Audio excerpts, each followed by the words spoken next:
leave the discussion here. Thank you very much for joining in. We've got one more piece that Anuj would like to present. And Anuj, now the big question is, where will the leadership come from? Is it going to be banks or is it going to be IT? Because in the domestic sector, it's these two. In the Indian markets, it's these two sectors which have the highest weight.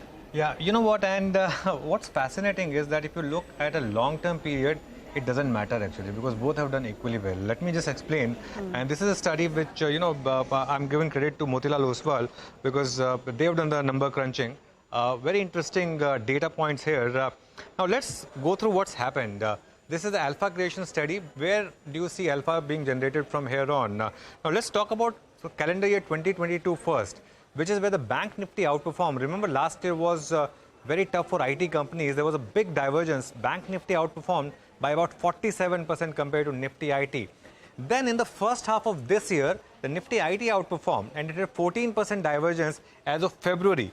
But after the shocker from Infosys and you had that decline, IT stocks nosedived and there was another reversal in the April to June period, and which meant that this positive divergence for IT was down to 2% by June 2023.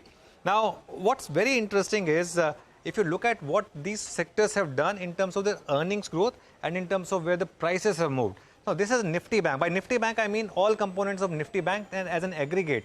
The EPS compounded annual growth rate over the 10-year period, remember 10-year period, has been 14%, and the stocks have mirrored that. The price return has been 13%. Actually, it's slightly lower than the EPS CAGR.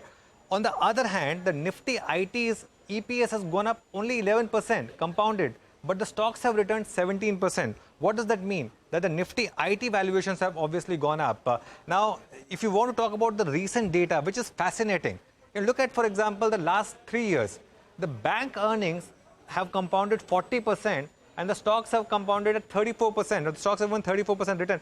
IT, on the other hand, has gone up only 10% despite that post-COVID period. That included, the CAGR has been only 10%. But the stocks have gone up 37%, and this is where that big balloon of valuations happened in the IT stocks 2 years back. And this is just for the year FY23. The Nifty Bank's EPS growth was 38% and the price return was 21%. And this is where the reality kicked in. Nifty IT 7% EPS growth and price move of about 26% on the downside. Now, this is all in the rear view, right? What happens from here on? What Motilal Oswal expects from here on, earnings CAGR over the next 2 years. Again, Nifty Bank to outperform Nifty IT.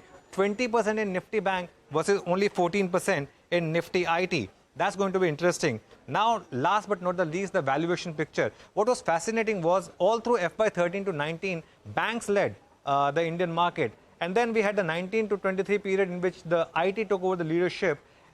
And what is very interesting is that over the last 1 year, if you look at the valuations, IT is still trading at a premium. In fact, banks even now are trading at 30% discount to long-term average, and IT is trading at 9% premium to the long-term average. I mean, it tells you that logically, perhaps the bank should do even better from here on.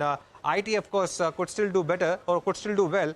But the sense I get is that over the next 4 or 5 years, it's perhaps the banking stocks which could be in for more re-rating compared to the IT. Okay.